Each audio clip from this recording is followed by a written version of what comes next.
নমস্কাৰ সকলোলৈকে অসমৰ স্বাস্থ্য বিভাগত নতুনকৈ পদ মুকলি হৈছে টোটেল 1069টা পদৰ বাবে এই নটিফিকেশ্যন দিয়া হৈছে তোমালোকে সম্পূৰ্ণ নটিফিকেশ্যনটোৰ তলৰ কমেণ্টত দিয়া লিংকটোতে পাই যাবা আৰু তাৰ পৰা ডাউনলোড কৰি পঢ়ি ল'বা এবাৰ ভালদৰে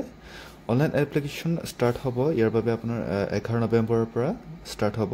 আৰু এই অনলাইন আবেদনৰ লাষ্ট ডেট হ'ব ডিচেম্বৰ মাহৰ প্ৰায় 9 তাৰিখলৈকে থাকিব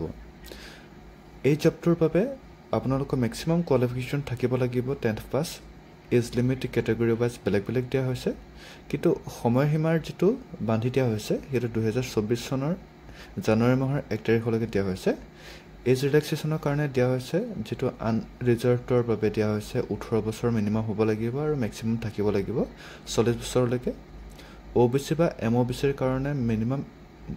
সময়সীমা দিয়া হৈছে বয়সৰ সময়সীমা 18 বছৰ আৰু ম্যাক্সিমাম দিয়া হৈছে 43 বছৰ ঠিক তেনেদৰে এসসি আৰু এসটিৰ বাবে দিয়া হৈছে 18 বছৰ মিনিমাম আৰু ম্যাক্সিমাম দিয়া হৈছে 45 বছৰ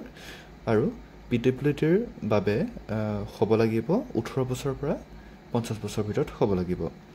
আপোনালোকে এপ্লাই কৰিবৰ বাবে কোনো ধৰণৰ পেমেন্ট কৰিব নালাগে আৰু সম্পূৰ্ণ পোষ্টখিনিৰ গ্ৰেড 3 লেভেলৰ বাবে যেটো হ'ব বিভিন্ন পৰ্যায়ৰ জবসমূহ হৈছে সোশ্যাল ওয়াৰ্কাৰ বাবে 5টা পোষ্ট স্যানিটাৰী ইন্সপেক্টৰৰ বাবে 4টা পোষ্ট স্পিচ থেৰাপিষ্টৰ বাবে হৈছে 6টা পোষ্ট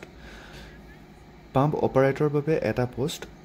ক্ৰিটিক্যাল কেয়াৰৰ ষ্টাফ নাৰ্ছৰ বাবে 308টা পোষ্ট ওটি টেকনিচিয়ানৰ বাবে 5টা পোষ্ট মডেলাৰৰ বাবে 4টা পোষ্ট আইসিইউৰ বাবে 21টা পোষ্ট ল্যাবৰেটৰী টেকনিচিয়ানৰ বাবে 21টা পোষ্ট হেলথ ইন্সপেক্টৰৰ বাবে 7টা পোষ্ট ড্ৰেছাৰৰ বাবে 4টা পোষ্ট ব্ল্যাকস্মিথৰ বাবে 3টা পোষ্ট